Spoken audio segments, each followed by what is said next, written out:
So Ouija boards. Dun, dun, dun. Talk to me. The fuck was that? Me laughing at your stupid joke. Wasn't a joke. Talk to me. Is it not a pun? The boards talk to you. You Oh. didn't even know it was a pun. Have you ever watched Phone Jacker? No. Oh.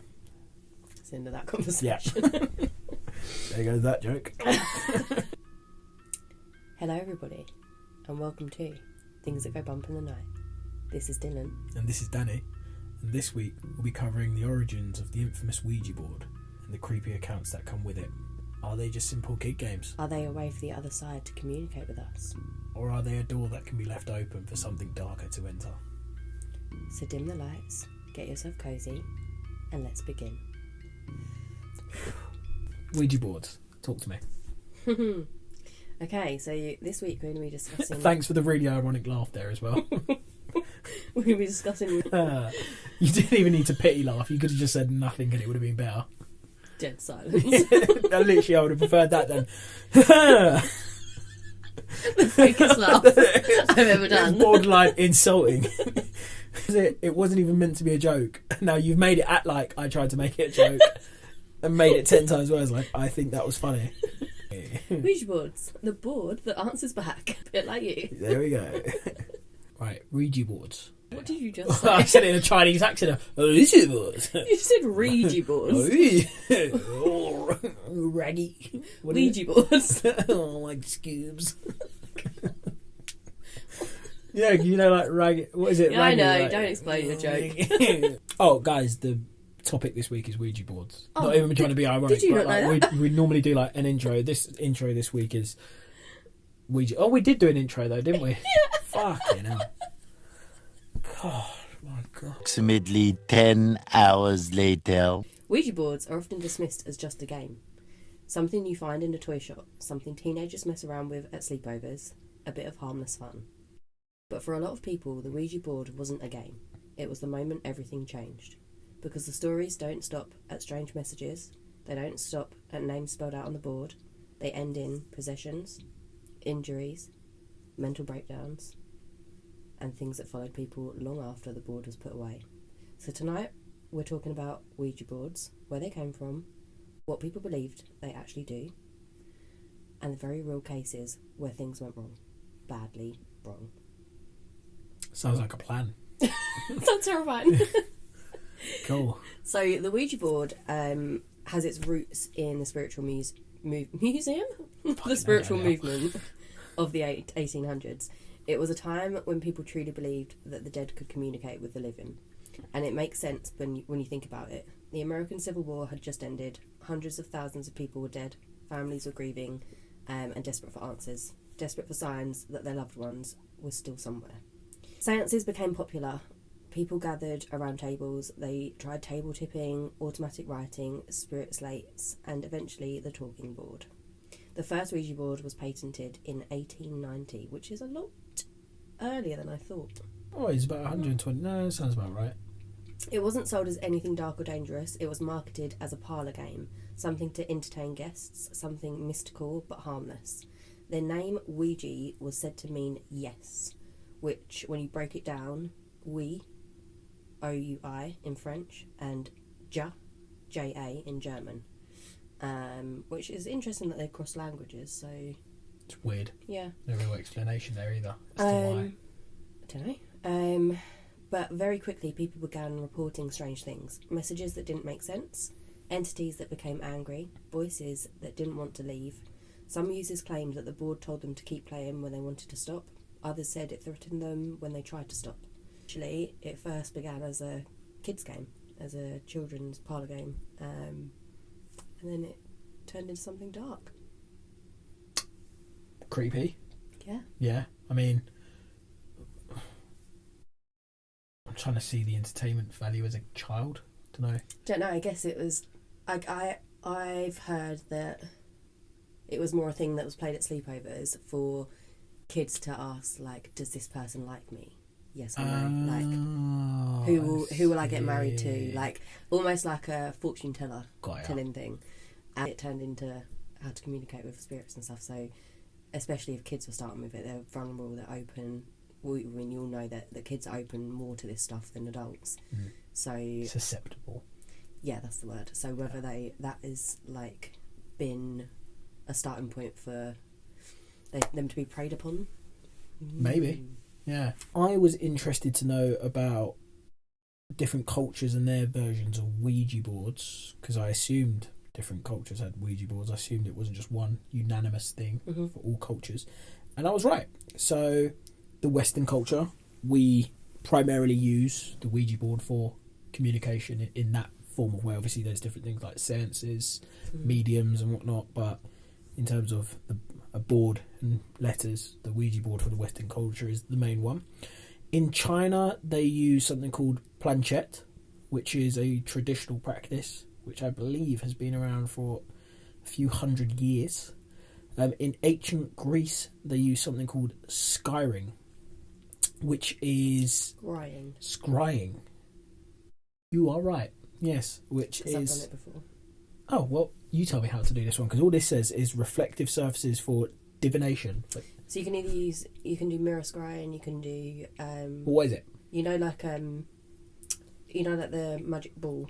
Like the mystical ball? Yeah, it's that as well. Scrying is basically like reflections. That's what it means. Did you see anything? I only did it very briefly when I sat in circle. I didn't do it properly, but I've touched upon it. I don't know the ins and outs of it, so continue. I just thought I'd correct your pronunciation. Danny touches balls. In the Middle East, they call it talking boards. I assume they say it in their own language, but essentially it translates talking boards used for spirit communication, which I guess is pretty close to a Ouija board. In Japan, I'm probably going to butcher this, kokori-san. Oh, nice. Good job. Thank you. Involving a coin and paper with characters. So that's again, pretty similar to similar the Ouija board concept. Yeah. I agree.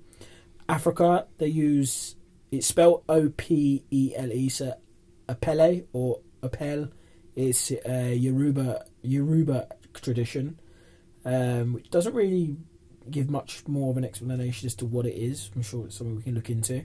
And then lastly, the Native American cultures have various spiritual communication methods similar to a Ouija board, but they don't actually have names for them. It's such a tradition for them that it's just something that's been passed down but hasn't got a name. I was looking... Essentially spiritual, yeah. Yeah, I was looking and there is just no names. But they use a similar version.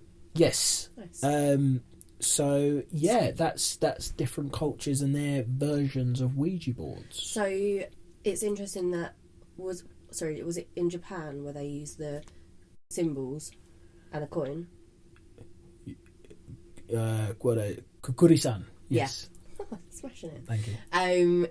That I just found that interesting because a lot of stories that I've been looking at about Ouija boards they don't actually have a proper Ouija board. It's sometimes has been teenagers or kids that have made their own version, so they've literally just written on a blackboard or a piece of paper like the letters and then yes and no, because that's essentially all it is. That's all it is. A Ouija board is a board that has got the alphabet on it. It's got yes and no at the top, and then you have something that you use to move around. Which, jumping into previous episode we talked about in The Conjuring, because that's what the girls did in the Enfield haunting. Yeah, in the film.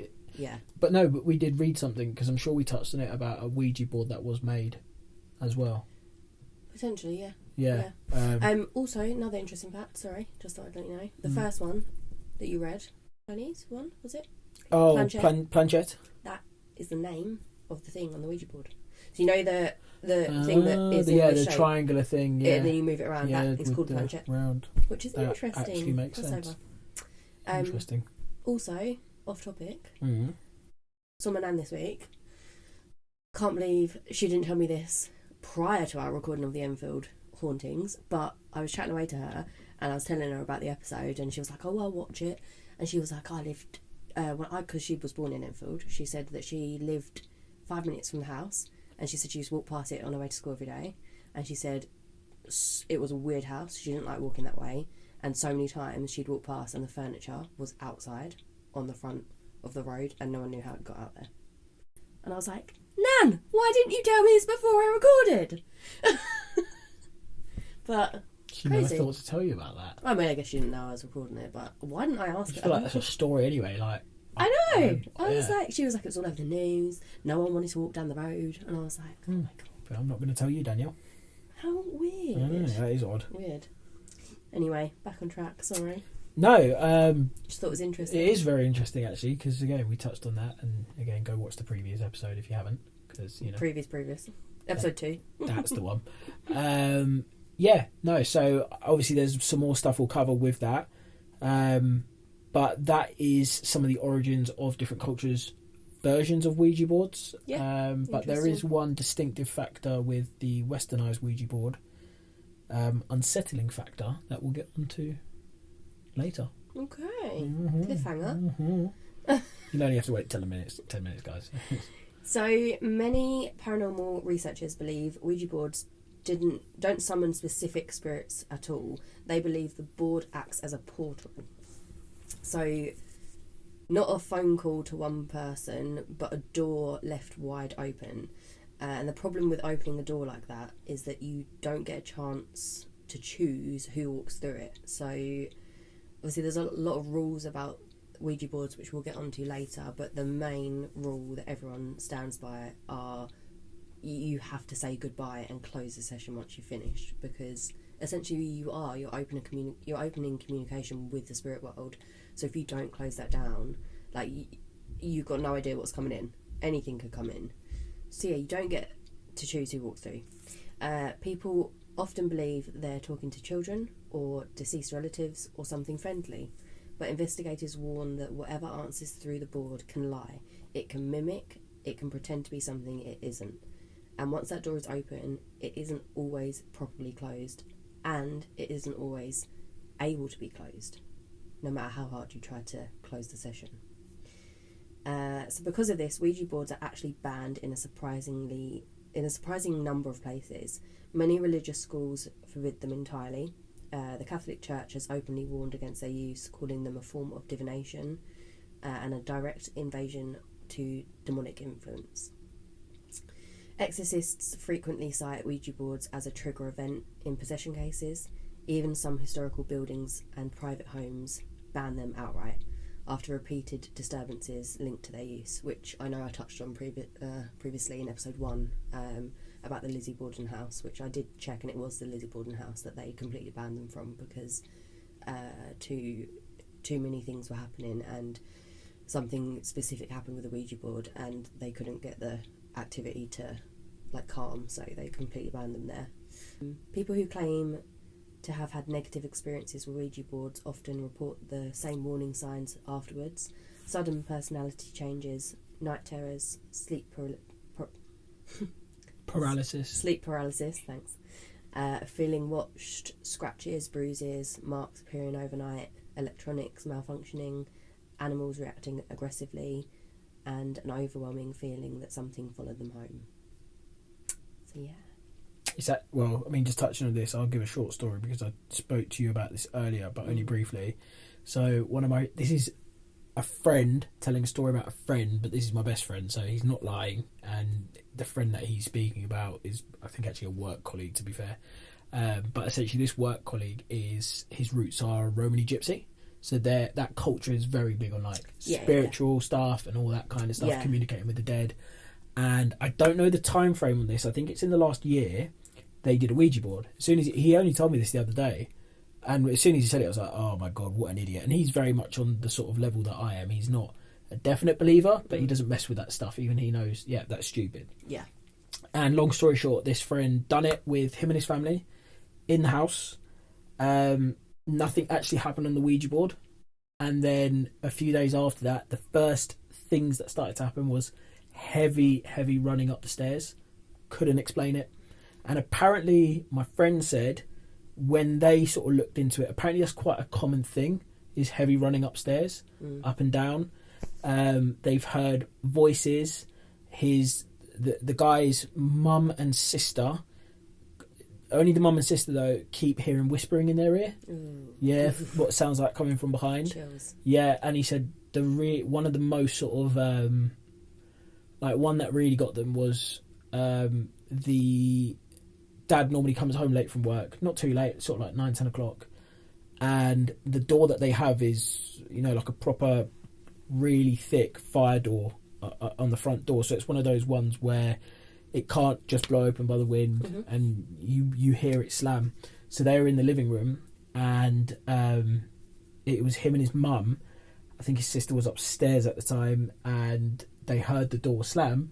So he assumed it was his dad, because it was around the sort of time the dad comes home.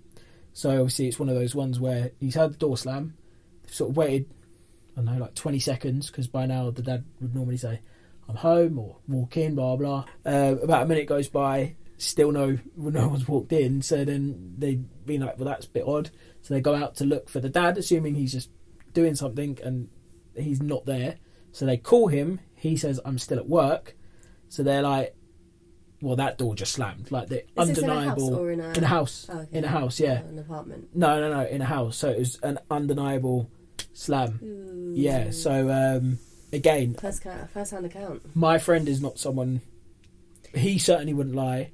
And again, I think from what he was saying is that his colleague who told him this, or is telling him this, because it's not just him he's telling the rest of the colleagues as well, he's not really doing it for attention or whatever. He's like genuinely creeped out, and concerned. And yeah, that's a little short story about which coincidentally ties into Ouija boards. I know. I was like, oh, that's. I feel like you do get that a lot though. I feel like, I mean, I was talking to my mum about it, and she was like, "Don't mess with them." And I feel like you get a lot of people that they swear blind, they don't believe, and they're skeptics and stuff, but they still say, I won't mess with a Ouija board. Yeah, even myself, since I can remember, no, won't do it. Another side note, which I forgot, which I think I told you about briefly, but if you've seen episode 1, you'll have heard us talking about when we used Ghost Tube, we saw a smudge in my diagonally opposite in my mum's old room.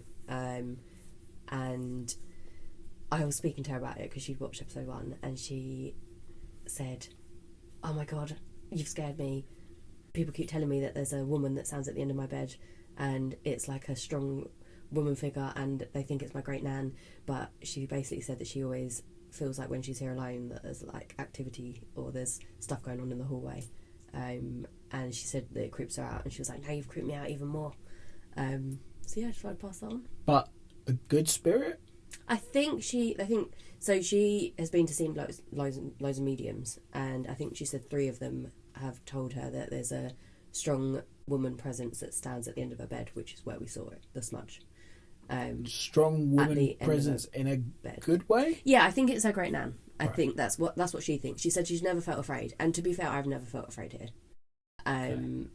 I've sometimes felt like there's something here, but I've never in a scary way. Right. And that's what I think the only time I would be afraid of experiencing something is if I got that dread feeling and that creepy feeling, because then I think that means it's something scary.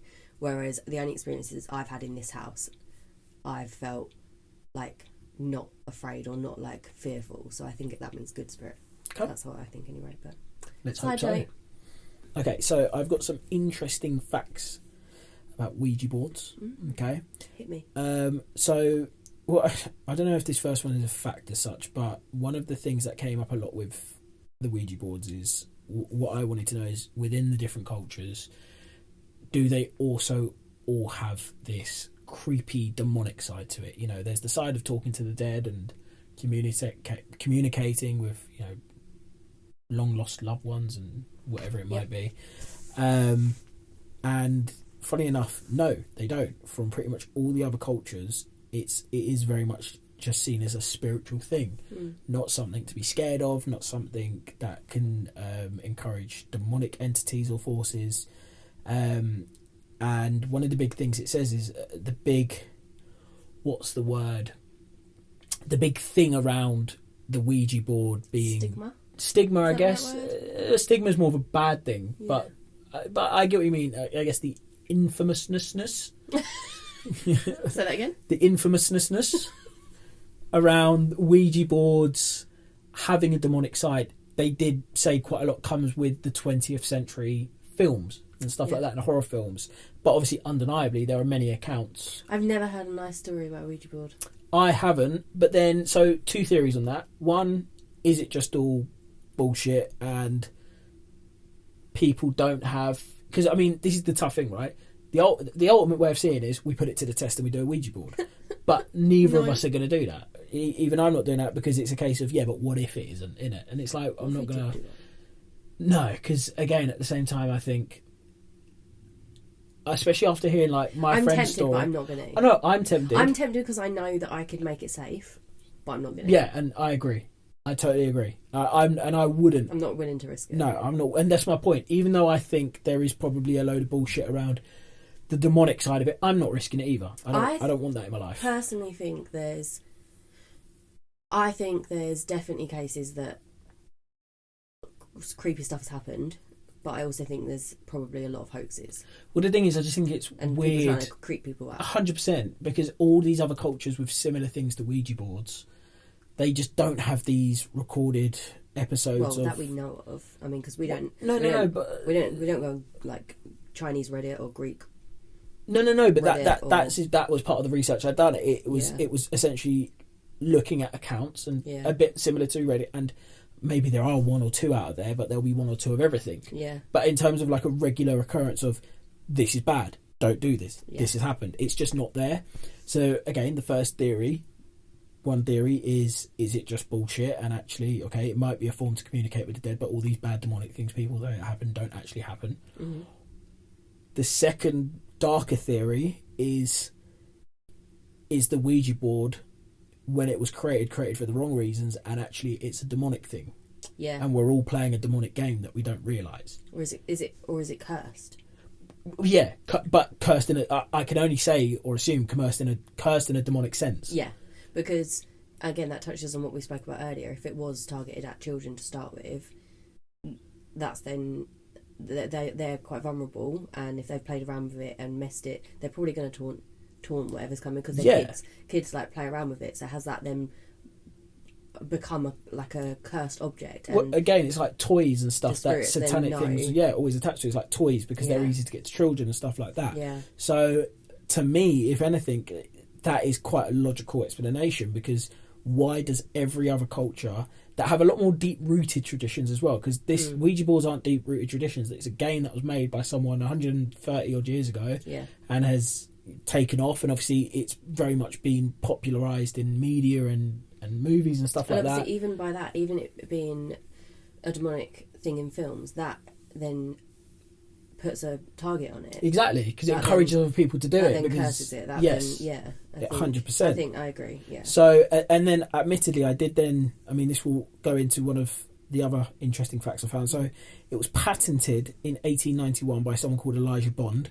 Now, I had a look into it to see, is there any juicy info on Elijah Bond? Was he part of a satanic cult?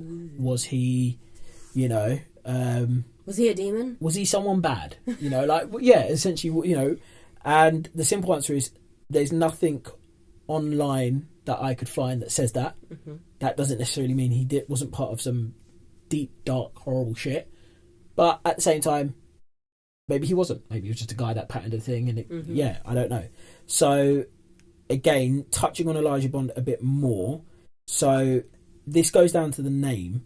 So, there's the theory where the name comes from the German and the French word oui and ja. There is actually another theory or legend. When Bond and his companion asked the Ouija board what to call it, it spelled out Ouija, and when they asked what it meant good luck. I've actually heard that before. Yeah. So that's one theory. And was that then touching upon the whole, when people say be careful because spirits can lie, does Ouija actually mean good luck, or is that a demon mimicking and telling them it means good luck, and it actually means cursed, bored, demonic, something bad? Like there's no real evidence on it. Because it could have been a mimic. It could mean anything. It could have been a demon pretending and telling him to call it that to enhance its 100%. Or activate. Portalness. Yeah, like activate. Exactly. Activate. Demon activate. No, don't. Cancel. Another spooky sort of origin name theory is that it's, and actually more likely theory, some people say, is that the origin of the name came from a locket worn by Helen Peters, who was Elijah's sister-in-law and medium. And during a seance, the locket featured a picture of the author Ouija, which the board spelled out and the group took as the name. Why that's creepy, I don't really know. But I suppose it's similar to Ouija. Is it creepy because the board knew that within the locket she had was someone, I guess creepy, cool, whichever way you want to look at it. Another interesting thing about that is, so the demonstration to a patented officer. So obviously when he went to go and get it patented, he had to show the product to a, what they call patent officer. Didn't know that was a thing, but apparently it is. To secure the patent. And the patent officer essentially said, I need to see that the device works. Oh. Yeah, so when he brought the board to the patent office, the sceptical chief clerk demanded that the board spell his name, promising to grant the patent if it did. And the board reportedly spelled his name correctly. Yes. So here's the only creepy thing that I could find on Elijah Bond. He was actually buried in an unmarked grave. Ooh, why? Exactly. There's no official reason why. Okay. Right? So, and this is what it said. Despite creating one of the most famous, arguably cursed objects in American history, Bond died in 1921 and was buried in an unmarked grave in Greenmount Cemetery in Baltimore. I would say because if anyone knows that he was the one that invented them, his grave would probably get trashed because people are pissed. But back then, there was no stigma behind it. Like you said, there was no. I don't know. This is a bad thing, and again touches on the thing. When did it? Because that will lead into my next bit. When was this? When did he? 1921. No, this is what I mean. So I've got I'm going to go into some cases in a minute, and the first famous case that I'm about to read about, it was 1949. Yeah, so this is it. It wasn't until the later 20th century that the idea behind or popularity, in a popularity sense, that it was related to demonic and cursed and blah blah and all that. So that is interesting because then later in 2007 they finally did find his gravestone, and he was given a gravestone at that point, and the gravestone's pretty cool. It's a Ouija board. Oh, nice. Yeah, so it's the Ouija board thing. Looks pretty cool, actually. That's cool. I'll try and get a photo of that. Yeah, there's loads of photos on there. And then again, so that's covering Elijah Bond. A few more interesting facts. So, okay, don't really know if this one, well, it is a fact, but more of a opinion. And it's that many psychologists explain the Ouija board movement is the eidometer effect, which is essentially unconscious muscle movement by the player. Ooh. I could buy that. I don't think that's a crazy idea, because it's that thing, isn't it, where it's like if you stand, or if you just put your arms out like this, over time, slowly, your arms start to go in, whether you like it or not. Yeah, and there's another one where you do that, and then if you open your eyes, you then can't put your hands together. I remember doing that when I was a kid. No, there's that one. It's if you had your hands like that, and then I told you to do that, and then it feels like, and I'm like, you can't push. My hands. Yeah. Or the other one is like if you close your eyes and put your thumbs like that, eventually they'll touch. Yeah. I could buy it. But again, it's interesting. That then makes me think, well, if it's what the words that you used? Unconscious movement. Yes. Then muscle deep movement. down, have we got an intuition that we know answers to things and we can talk to spirit, and it's just coming through unidentified movements in our brain that we can't or are unconsciously doing, but then we're actually connecting and talking to spirit without realising. Maybe. And then last little one is that the board includes goodbye to formally close a session. Yes, which again is something that spiritualists took very seriously. Now it'd be interesting to see, did it always have goodbye, or was that something that again spiritualists really pushed upon to make sure that eventually the board always had goodbye on it? Was it just a case of at first it was just letters and it didn't have that, or was it a case that eventually it was like, no, you need to put goodbye on this, otherwise it's going to open a world of shit? Interesting. Interesting indeed. Ouija boards. I'm going to read a few famous cases. So one of the most famous cases linked to a Ouija board happened in 1949 in the United States. A teenage boy known publicly as Roland Doe used a Ouija board in an attempt to contact his deceased aunt. Shortly after, his behaviour completely changed. He became violent. He spoke in voices that weren't his own. Objects flew across the room. Sounds pretty similar to Enfield. Words actually appeared carved into his skin. Multiple priests became involved. They later stated that the Ouija board was the starting point of everything that followed. The case would later inspire The Exorcist. So that's basically what The Exorcist was based off of. And then another deeply disturbing case occurred in Spain in the late 1990s. A teenage girl named... Can I butcher this? If I could do the Japanese one, you can do this. A teenage girl named Estefania Gutierrez Lazaro. Solid. You sound like a true Mexican. Smashed it. Yeah. She used a Ouija board during a session at school. Witnesses said a teacher tried to interrupt the session. Estefania suddenly collapsed. She screamed. She convulsed. Not long after, she died. Died from causes... I didn't see this bit. She died from causes doctors couldn't fully explain. But it didn't end there. After her death, her family reported terrifying activity in their home. Shadow figures, loud bangs, furniture moving on its own. Deep claw marks appeared on the walls and doors, marks that the police officers later documented themselves. This became known as the Vallecas case, one of the few paranormal cases officially acknowledged by the police. I'd like to do a whole episode on that case, because that sounds interesting. That does sound great. There are also countless reports of people being physically harmed after using Ouija boards. Paranormal investigators have documented 3 claw scratches appearing on people's bodies. Again, the number 3, like we said before, demonic number. People have had burns, bruises, marks that appear overnight, often after the person refused to continue using the board. Victims described waking up unable to move, pressure on their chest, and whispering close to their ears. You should tell your mate that. And then a big thing I want to touch upon is because I know this is a big name in the Ouija board urban legend scene, we'll call it. Whoa, we're down with the cool kids. God, I feel old. Yeah. So one name that comes up again and again in modern Ouija board encounters, an entity, I don't even want to say it, an entity known as Zozo, so Z-O-Z-O. People across different countries, different ages, different backgrounds, all report contacting something that calls itself Zozo. The behaviour is always similar. Aggressive language, rapid movements of the planchette, the figure 8 pattern being made across the board.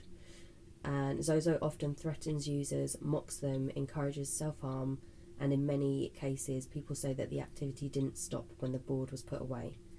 But even skeptics admit that Ouija boards can trigger something very real. Even if you don't believe, it can cause disassociation, panic disorders, psychotic breakdowns, and believers argue something else entirely. People all over the world are encountering the same entities through different boards without ever speaking to each other. So I just think that Zozo thing is being reported about so many times. I've read about it over and over and over again. Like, there was even a video of a woman that I saw online, and she said that she'd used the Ouija board. She's a complete skeptic. She said she'd used the Ouija board. She was like, didn't even make any sense. It gave me random letters, just got Z-O-Z-O. And then obviously in the comments below it's going, oh, you just wait for the next few weeks coming. So yeah, it's I know it's a big thing, and I'm scared that I've said the name. I don't think you should be flying. But again, it just makes me wanna. It intrigues me to like. Yeah, like I feel like at the moment, like where we're starting out, we're doing quite broad subject matters, which is great, and I'm finding it so interesting. Like we were learning loads, but I would eventually like to revisit these things and do like deep dives into sections of them. I want to watch someone do a Ouija board like via a live stream. I don't even want to be in the same room. Yeah, I want to watch you. And if we have any volunteers, no, we're not encouraging this. We're not encouraging it. But if you're like, screw it, we're going to do it anyway. We're not encouraging this. But if you're like, screw it, we're going to do it anyway. Then can you let us know? And we'll literally like if you can live stream it, and we'll watch it from the safety of our homes. We're not encouraging this. But we're not encouraging. But if you're going to do it, we might as well use it. Yeah. So yeah, please, because I would love to. I mean, I've watched a few online. It's just so hard in this day and age to work out what's real and what's not real. Like, I don't want to be anywhere near it, but I want to read the creepy stories. Yeah, and also, like if any of you have got stories, again, not encouraging to do this, but if you have done it in the past, or if you've got friends and family that have done it in the past and they've got stories, even if they're not like the creepiest thing in the world, we're just so interested to hear everyone's accounts on it. So please let us know and send in your Ouija board stuff. Many people believe that there are rules that you should never ever break when playing or using a Ouija board. So never use a Ouija board alone. Never use it when you're in an emotional state. Never use it in a graveyard. I was going to say that rules you out all the time then. Never use it in a graveyard. Never ask about death. Never taunt whatever you're speaking to. And always close the session properly. And never destroy the board. Because there was another story that I heard about a couple of teenagers. I think they were only 13 and they'd been using it. And one of them got re-spooked and was like, burn it, I need you to get rid of it, please burn the board. And they burnt it, and the activity and everything that happened just went off the charts, like increased so much. So I know, again, you should never try like to destroy it. And obviously, as we've spoken about, most horror stories begin with one of those rules being ignored. Yeah, or just don't do a Ouija board, innit? Ouija boards don't come with instructions for what happens after. You don't get to choose who answers, and not everything that speaks through a board is human or dead. The board doesn't move itself, but something always helps it along. So the real question is, if it answers you, would you listen? No. There you go. There's your answer. Nope. Nope. No, thank you. No. Goodbye. Goodbye. Nope. Yeah, pretty much. Yeah, literally straight to goodbye. We enter a room. Yeah. Goodbye. Goodbye. Yeah. I'm out of here. Yeah. So yeah, do you believe in Ouija boards? I feel like we've said from day one, Ouija boards limit. Absolutely not. I know, but it's like you know. I definitely believe. I think it's all about intention. I think if you go into it wanting to mess around, wanting to spook yourself, wanting to spook your friends, that's when things go wrong. I think if you... Again, I'm never going to do it, but I think if you was to do it properly and safely, it could be another communication tool like a pendulum or like scrying. My opinion is that they can... In my opinion... I think if they're used safely, they could be used as another form of communicating with spirit, is where I was going with it. Do you think after everything we've heard about the other cultures using their techniques of communicating with the dead, that if you really wanted to use a communication method, that's potentially a safer way, is one of those other traditional methods? Yeah, and again, like, I think there's no point risking it now because there's such... Again, it's almost like society has cursed it, and even by doing that, you've put a target on it. So I think anyone that uses it, I think this, like, spirits and demonic presence and stuff knows now that that's a target. So I think I wouldn't do it no matter what, because even if I'm trying to do it safely, I think it is now a target. I generally do think there's something deeper there with the guy that made it. I think he was part of something, especially to have an unmarked grave, because there's a lot of things about Satanists having unmarked graves as well. Yeah, I suppose you could say that. Let's deep dive. Yeah. I think we'd have to do some serious research in that, because nothing online is there. Yeah. I feel like you got to dive into, like, you know, when they do it in the movies where they've got the files. The newspaper thing that they can turn, and it has like the old newspaper and it goes up like that. We should go to a place like that. I think it's just in the library. Oh. Records. That's a lot less exciting. Record office. Actually, Alex's mum thinks works in the record offices. So does she actually? Yeah. Oh, you said this, yeah. Well, if she could get me stuff on specific subjects. Get the goods. So I think we're going to finish up on a encounter that you're going to read. And the listener story? Yeah, and I'm going to finish on the listener story as well. Cool. In 1972, in Buffalo, New York, it's always in America. Why do they get all the cool stuff? A family bought a standard Hasbro Ouija board. Yeah, I didn't know it was Hasbro. Yeah, Hasbro are the ones that sold it. Crazy. We need to dive into How that. did you not know See that? if Hasbro are like a demonic cult. Hasbro is probably, yeah. Probably is. They all are. Yeah, Anyway. did you not know that? I can't believe you didn't know that. Well, this is the whole point of this, eh? Learning, guys. Nothing oculate heavy. No seance theatrics. Just bored siblings messing around in the basement. What would you do in the basement? Right. At first, the board was normal, slow, clumsy, answers, spelling mistakes, the usual. When the planchette started spelling a name, David. David claimed he'd been a boy who died in the house decades earlier. He gave details: how old he was, where he slept, even the colour of the wallpaper in his bedroom. Things the family assumed were nonsense, until one night the board spelled out, "I was murdered." The family laughed it off until the youngest daughter began having night terrors. She'd wake up screaming that a boy with a crushed head was standing at the foot of her bed. Jesus. Then the board changed. It stopped moving slowly. It slammed from letter to letter, spelling words faster than anyone could follow. When they asked who was moving it, the answer came back, "Not David." After that, the basement started to smell strong, metallic, like blood and rust. The daughter began sleepwalking to the basement, standing in front of the board, whispering things she didn't remember the next morning. The final session ended when the planchette spelled, "He is in the walls." Oh, nope. Looks like I'm moving house. Nope. Terrified, the parents sealed the board in a box and shoved it in a storage crawl space. A few weeks later, during In the walls. Don't put him in the walls where he said he wanted to be. He is in the walls. A few weeks later, during unrelated renovations, workers opened a wall in the basement. Behind it were human remains, a child skeleton with a fractured skull. No missing child had ever been reported at the address. No historical records explained it, and the name David never appeared in police archives. The Ouija board was destroyed. The daughter stopped sleepwalking the same night. But here's the part that makes people uneasy.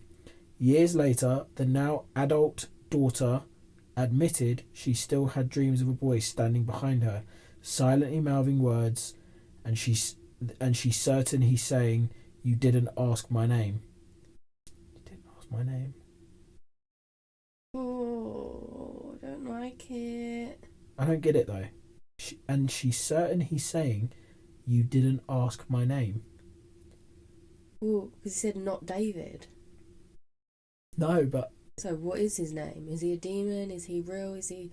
I don't like it. So the reason that's creepy is when people use a Ouija board, they think that the danger is what answers they get. "You didn't ask my name" implies something worse. There was another presence the whole time, not the one they were talking to, not the one answering politely.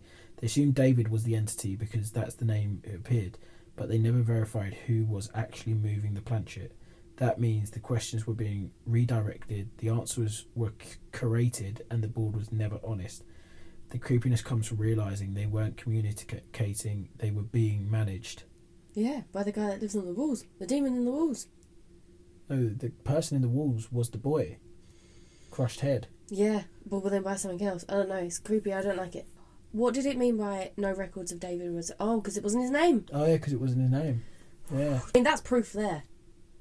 Unless the dad killed someone and put him in the walls. Sorry, the daughter subconsciously saw it. It's actually said there's another true story involving Zozo. The infamous session. This is in the early 2000s. One of the most cited cases involves a man using a Ouija board alone. In brackets, already a bad idea. At first, he... Breaking the first rule! At first, he contacted what claimed to be a deceased relative. Comforting, calm. Then, Zozo interrupted. When asked how it died, Zozo spelled, "I never did." When asked where it was, the planchette slid slowly to spell, "behind." The man ended the session immediately, flipping the board and saying goodbye. That night, he woke up unable to move. Classic sleep paralysis. Except he swore he could feel pressure in his chest and hear something breathing next to his ear. The next morning, the Ouija board was open on the floor, planchette centred. is the end of the story. So it's a very brief story, but that is one story that directly involves Don't like it. Zozo.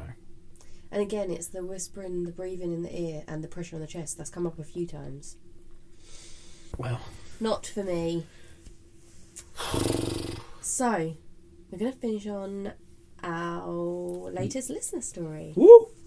So, I'm not going to full name people, just in case, but this is from Mark. So, hi Danny and Dylan. Really enjoying the podcast, and amazing that you covered the Enfield podcast. I was genuinely petrified of the nationwide reconstruction, and it has really stuck with me nearly 50 years later. A couple of stories for you. When I was about 8, I remember waking up in the middle of the night, and for whatever reason, I immediately sat bolt upright in the bed. At the foot of the bed, there was the figure of a medieval soldier in armour. I think it was just the top half of him that had appeared, and he had one arm up, almost as if he was waving. I dived under the covers, screaming for my mum, who came and saved me a couple of minutes later. Years later, she told me that it took her all night to calm me down. It was probably just a nightmare, but it certainly felt real to me at the time, so I can't be sure. Secondly, my pal who lived next door when I grew up in Islington told me a story a few years ago of something that happened to him. When he was about 10, he remembers his grandfather coming into his bedroom in the middle of the night to tell him not to worry, everything will be okay. When his mum came in to wake him in the morning, he mentioned that his grandfather had been in to see him. The only problem was, he didn't live with them, and that's when his mum told him that he had actually died during the night. Oh. Good luck with your future podcasts. Thanks, Mark. Take care, Mark. Well. That's weird, though, to see a, full... You don't really hear many of the full armoured, apparitions. Well, what you do hear a lot of, and especially in, woods and forests and stuff like that, and old war grounds, is marching is quite a big one that I've seen a lot of. Marching, military calls, trumpets, things like that. So, because obviously... probably one of the biggest causes of death throughout history are soldiers. I wonder where he grew up. Did he say? No, it was his friend in Islington. I wonder where and... Well, if his friend's in Islington, you'd assume London sort of surrounding area. Yeah. That would scare the crap out of me. Oh, if I saw any dead figure at the end of my bed, it would scare the hell out of me. But even the shining armour, you're just like, what? You can literally be like a dead Teletubby, and that would scare the hell out of me. Teletubbies are creepy anyway. Satanic, maybe. Yeah. But yeah, thanks, Mark. Okay, so we'll finish as we usually do. So please email us in your ghost stories at thingsthatgobump@gmail.com. If you put in the subject line just roughly what it's about, it's always helpful for us because we can try and link it to the subject of the episode. Mm-hmm. Tell your friends and family to do the same. You can be anonymous, just let us know at the top. I'll put the links below, but the email address is thingsthatgobumpinthenightpod@gmail.com. You can also find us on Instagram, TikTok, Twitter and Facebook. Please rate and review us on Apple Podcasts and on Spotify. It really, really helps us. If you're watching on YouTube, again, it's so helpful if you can comment or like or subscribe. But yeah, thank you for listening and stay away from Ouija boards. Thanks, guys. Thank you. And if it goes bump in the night, we're talking about it.